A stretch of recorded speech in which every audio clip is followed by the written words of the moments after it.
Тетовското обвинителство ја обжали пресудата со која судијата Елмедин Ферати го осуди на 2 години затвор Менсур Пајазити за сообраќајната несреќа во која смртно ја прегази 22 годишната Теодора Ристовска.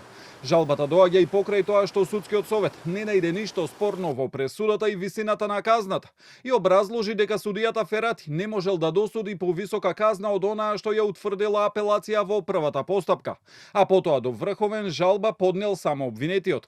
Но според обвинителството висината на казната е преблага во однос на тешките последици.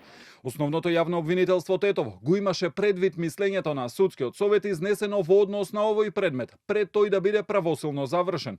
Меѓутоа, со оглед на тоа што јавното обвинителство во претходната постапка за овој настан во ниту еден момент не се согласило со 2-годишна затворска казна, надлежниот јавен обвинител смета дека сепак има простор за корекција на санкцијата.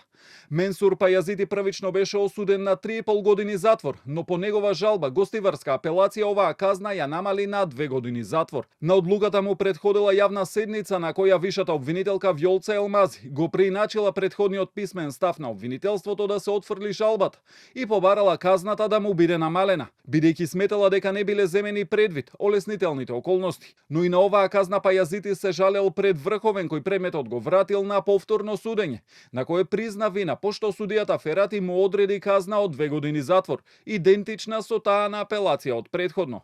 Ова предизвика револт кај семејството на Теодора, но и негативни реакции во јавност. Од обвинителството вела дека и општиот јавен интерес, предизвикан од зачестеноста на вакви кривични дела како појава, укажува на потребата од јакнење на казнената политика како превентивен механизам.